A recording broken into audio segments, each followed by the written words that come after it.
Welcome everybody to Stress-Free Productivity by HIT Leadership. So I'd like to start with some facts. Because what we do as an organisation, we look at training material research. So if you look at the first one there, 5 times more, what do you think that is? It actually is a McKinsey global machine looking at collaboration within the organisation. If you have a collaborative organisation, you will have 5 times more productivity than another organisation that doesn't. And the next one, 25 to 30%. This is an increase. The Harvard Business Review, they did a massive research with thousands and thousands of organisations.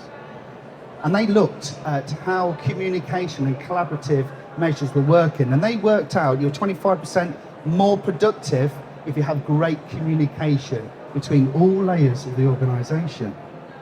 And the last one, 60%. This is huge. Now, 60% more productive if your employees are mentally resilient. Now, can I see a show of hands of people who think productivity within the workplace is important? That's good, because you're in the right place then to identify that. It's vitally important. And we're going to go through the 5 layers of the 5 P's of productivity. We're going to look at how this increases your profitability and your revenue, but also look at mental resilience as well. And I'm going to throw in a few stories because, you know, it's a story day, isn't it? We're just like trying to engage with people. So first of all, my name is Marc Rowley. I'm the founder and leader of HIT Leadership. HIT stands for Honesty, Integrity and Transparency. So sometimes we are too honest, but you can never beat it. Honestly, someone asked, how honest are you? And I said, well, if I see a lady with lipstick on her teeth, I will tell her because it's the right thing to do. And it's honest. But also we tell organisations where they're going wrong, but work closely with them. So I have a master's degree in leadership and management. I've been increasing productivity for over 24 years in my corporate state. And I've been teaching mental resilience for 17 years. And I'll go into how I got into that. So I'm actually a qualified counsellor. Now, I'm not telling you this to brag, because it never used to always be like that. I think in 1990, I lost a lot of my team down to poor leadership skills. I had the worst employee survey rates within the organisation. I had to do a very steep learning curve before I was given my marching orders. But also in 2006, I broke my brain. I think that's the only way I can explain it. But I had extremely poor health down to poor coping mechanisms, which I'll talk about in a moment. But this all led me into looking into what productivity is and how I can increase it and how I can build something to actually help organisations as well. So all that productivity is doing more with less. If you really want to really base it and talk about it simply, it is doing more with less. It's doing more output with minimal input. It's as simple as that. But it is such a fundamental fact that without having certain elements within your business, you're not reaching the maximum and not being the best version of yourself. And this is what I'm trying to go through today. Now, it's only half an hour, so I only have a short period of time, but I'm sure they'll kick me off if I talk too long. But I think what we want to do is trying to go through the 5 P's of productivity. I've talked about why it's important. The 5 P's of productivity are people, processes, products, partners, and perseverance. And we're going to go through these one by one. At the end, if you'd like to ask any questions, please do. That's not a problem at all. But the first thing is people. Now, when we talk about people, we're not just talking about leadership and managers. We're talking about employee engagement. We're talking about the way that the employees are motivated, the way the employees are infused to do the work. At the end of the day, each employee comes to work to do a job. Now, does anybody know the word equity? Okay, so it's not equality where we treat everybody the same, it's equity. Everybody's different. We're all culturally different, we all come from a different background, we all come from different parents, unless there's any family members here, but we all come from different areas and we all, we think differently. We know our diversity as well, we need to understand that.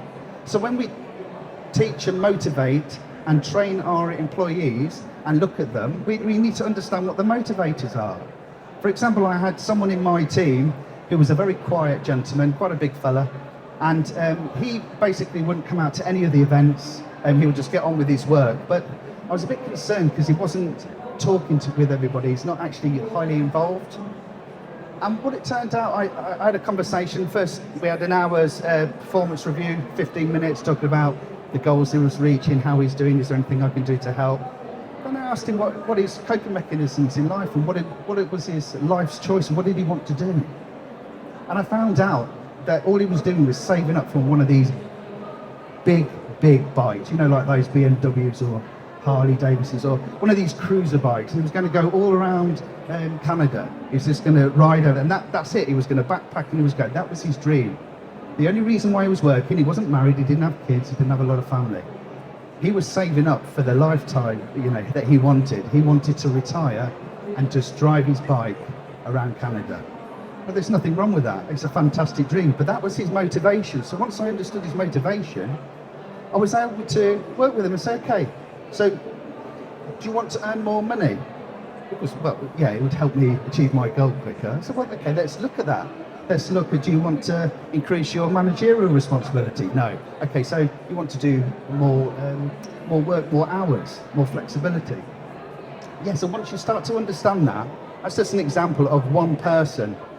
And if you're managing 10, 20, 30 people, each one of them has a different reason why they're there. You could say, oh, okay, I'm there because I want a salary.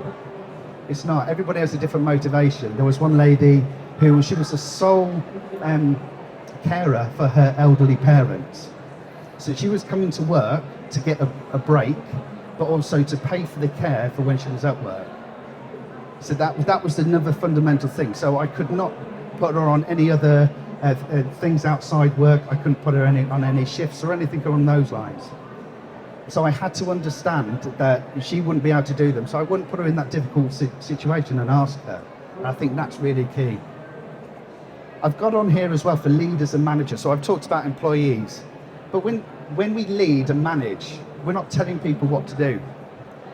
We're infusing them. We're motivating them to do the work that we've asked them to do. Now you can say, how do you motivate someone? Well, okay, you motivate them financially, but you find out what their rewards are, what their goals are. Now it could be they want to learn more, so you put them on more training. But whatever it is, you learn to motivate people for what they're motivated for. And what we do at HIT Leadership is teach empathetic leadership with humility. And I'll talk about why shouting at your people is the worst thing you can do. Losing the trust with your people and putting them into a position is wrong. Now, I'm going to explain a situation where there was a really big golf store. Golf, you know, a little white ball that gets hit around it. It ruins a good walk, apparently. But this golf store had a fantastic manager that engaged with their employees. You know, they had little games set up. They really engaged well with their customers. They would stay there after hours if there was a late delivery that came in. They were really on board. They were part of the team. They saw the vision. They were there. Well, unfortunately, that manager had to leave. And what can be described as a toxic manager came in place, who micromanaged and basically said to them, no, you have to come at this time and you're not leaving until I say. Just got rid of all the games, ruined all the fun within the business, the customer retention went down, and the employees went down. And what would happen as well, a delivery would turn up at 5:30. But nobody was invested in that golfing company anymore, and they all left at 5, so the manager had to do it himself. And that's just how quickly a business can fall. If we don't have the right leaders and managers in place, that's where productivity goes down. One of the other P's of productivity is processes. And you might say, what's that got to do with anything? Well, I've worked in businesses where those processes are so complicated and so long-winded just to validate the existence of a role. I'm sure we've all been aware that sometimes you follow a process and you think, well, why am I doing it? And someone says, well, we've always done that. Well, I'd like to tell you a story of my friend. He used to put a beef, big joint of beef in the oven, but before he put it in, he used to cut off the end of it. And I said, why do you do that? Because I went round for Sunday dinner. I said, well, why do you cut the end off the beef roll? He said, well, my mum taught me how to do that. I've always done it. She did it, so I do it. So I said, well, phone your mum and find out. And he phoned his mum and says, Mum, why do you cut off the end of the joint of beef before you put it in the oven? He goes, she says, I don't know. Your grandma used to do it. I said, okay. Well, can you phone grandma and find out? And it transpires that grandma used to cut the end of her joint of beef because her oven was small enough. It wasn't big enough to have the joint of beef in it. So it's learned behaviour. So we have these situations where procedures are passed down generations and we follow it through. Did you know the QWERTY keyboard? Do you know how the keyboards are set up? Do you know why they were set up like that? Those words are set up in a way, it's to stop. Remember old-fashioned typewriters where they had those big things that used to come up and hit the paper? Well, they used to hit each other if the keys weren't in the right place. So now we have computer keyboards where it's not mechanical, set up like that, and there actually are a lot better ways than the QWERTY setup. But because we've always done it like that, we continue. There are keyboards, by the way, I'm not going to say any names or anything, but you can find keyboards that aren't QWERTY, they're set up, and it's better for your wrists and for your fingers, and once you learn how to use it, it's fantastic. But that's just another example of where we follow something blindly without questioning it. And that's why we need to question stuff. Honest, and then you have to have that honesty within your organisation and that trust and openness to be able to have those difficult conversations. Now, really having that kind of a continuous improvement framework. Does anybody know what that is? Okay, there's a few nods. Sorry, yeah, Freudian slip there. And those nods have indicated that people do know what a continuous improvement framework is. Now, all it is a process to be able to gather the information in, and these could be, hello, I'm from accounting and I found a different way of doing stuff. It goes into a pot, it's looked at once a week, you can process it through the company, look at the way that it's delivered and actually see if it's valuable for the company. And that's how so if you have that kind of continuous improvement framework in place, you can actually follow those changes through and make those changes to procedures that is vitally important. So we look at the third P, this is partners. Now this isn't just suppliers, this is customers as well. So if we look at customers as a cash cow, just some way of bringing revenue in, that's wrong. We need to build those long-lasting relationships. You never know where that relationship will go with your customer. We have to be transparent in our communication. I've worked in organisations where the honesty wasn't there and they'd hide things from their customers. And then the customer would find out. And you imagine that trust being broken. It just ruins the relationship. And you know that customer will cancel their contract before the end of the contractual period. And this is where we see a lot of problems in companies where they have, and by the way, I love salespeople, they're absolutely amazing. But if you just have a salesperson who's got a target just talking to your customer, and you haven't got someone else who's just invested into the relationship with the customer, you may have a few problems. Unless your sales team are averse with account management, then that works really well. And the same applies to suppliers as well. So suppliers are vital to our business. Now I'll give you an example. So Dell in 1995, they set up the Dell Direct Mail. And it was a way that they worked very closely with their suppliers all around the country so they could actually deliver things quickly, and they didn't have all their money spent on inventory within their warehouses. If you put all your money into your inventory, you haven't got enough money to do your marketing and your sales and all that other stuff. So having that in place, they actually passed on those savings to their customers. So when you pass on those savings to your customers, the customers are happier, everybody is a winner. Now there's different ways that you can measure that customer happiness. Does anybody know what CSATs are, customer satisfaction? I can see nods. So that's brilliant that you understand that, thank you. But it's also, you've got NPS scores, so net promoter scores. So it's those different ways. But there's nothing better than going and sitting face to face, seeing the whites of their eyes and asking them openly, how they are doing, how their family is, what are they engaged doing, what they're doing in the next 12 months. That kind of collaborative work really builds those relationships up. The fourth P is perseverance. Now, I am a qualified counsellor, so I help people with stress, anxiety and trauma, amongst also being a productivity consultant. But I help people understand that a 2-hour workshop that is a tick box exercise in many organisations is not the way to go. Mental resilience is a journey. It's something that you build on. Mental resilience works when you have loads of things that you're doing on a daily basis, but you also have an understanding within the business what burnout looks like, what stress looks like. Some people never get stressed, and that's fantastic. They've just got that kind of personality type, they never get stressed. Other people won't realise when they're stressed. Have you ever had it when you've gone on holiday and after 3 days of chilling out you feel weird? You feel like there's something wrong, or you don't feel normal?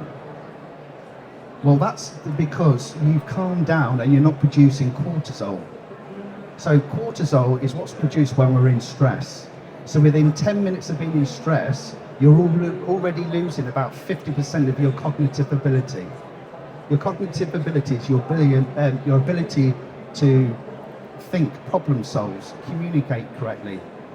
Some companies have factored in the faults of their employees because of that, and they know it. Some companies will only have someone working in a position for 4 years because they know how stressful it is. But what they're failing to understand is the long-term effects of stress are catastrophic, they're hideous. Irritable bowel syndrome is caused by stress. One of the things that causes irritable bowel syndrome. It can cause heart disease. It can cause you to, it's a trigger for Alzheimer's as well. So they're looking at this, and I don't say it causes it, it's a trigger, but it has such a detrimental effect. If you're living in stress, it affects your family, it affects your ability to work. And as an employer, you're looking at your return on investment on your employees. You want to make sure they're at maximum productivity levels. So why wouldn't you look at mental resilience and identifying and providing information for them? It's so vitally important, and it just helps so much. I'd like to give you an example now, a personal example. So I mentioned at the beginning, it's 2006, when I broke my bone. Now I was working 80-hour weeks. My wife had just given birth to our second child. My coping mechanisms were drinking and smoking. I was in the right state. And it got to the point where I had post-viral fatigue. My heart rate was 210 over 120, something ridiculous along those lines. And my brain broke, and I was bedridden. I was bedridden for 3 to 4 months. This means I could just barely make it to the toilet. Sorry to be too graphical. But that meant that I was bedridden for 3 to 4 months while my wife had given birth to our second child. So not only was I broken mentally and physically, I was also suicidal because of my failure as a man to be able to help my family. And it wasn't until, I remember I was lying in bed and we got some bamboo outside the window and I could hear it rustling in the wind. I could hear the birds chirping and I was still not in a good place. And my 2-year-old daughter came in. Now, I need to tell you, she was very, very good at smiling and being happy, but she came and jumped onto the bed. Didn't jump, she actually had to pull herself up a bit, being 2 years old. And she looked at me and said, "Daddy, what's wrong?" In a real childish way. I'm sorry, I'm not going to do the voice because that would be disrespectful to my 2-year-old daughter at the time. But that caused me to cry. I just burst into tears. And what she did, she pulled up my t-shirt and blew a raspberry on my belly. Now what I need to tell you here is when she was crying, when she was grumpy, we used to pull up a t-shirt and blow a raspberry on her belly. And that was the way that she'd start giggling. So she was just using that beautiful innocence of a child to snap me out of my mental state. And that's when I started to learn everything about mental resilience. You see, this is what stress does. It can ruin families. You see the rates of suicide for men particularly going through the roofs at the moment. Men don't talk enough. That's another subject altogether, and we need to talk more. So that was just to give you an idea. So the ways you can do this, you teach people how to meditate. Now, not everybody can meditate. If you're neurodiverse, you can't. But you might understand that actually building Lego, doing a jigsaw puzzle, crocheting, anything along those lines. Think that's all that meditation is. It's focusing your mind on something singular. But other techniques is learning emotional intelligence. So that's where you self-regulate yourself, you understand what your triggers are, and you then reframe them in your mind to understand what they are. But all these have a massive effect on people. And no one is ever going to go, stand up, I'm stressed. There might be some honest people in your work environment who will say that, but there might not be. And as managers and leaders, we need to find out who they are and make sure that we can help them. Because if you want to get your return on investment on your employees, you do everything possible to do their job right. Not dictate to them, not tell them what to do, encourage them, motivate them, work with them. You remove blockers, simple as that. Now when we're looking at products, so you're looking at ways that your revenue streams are working.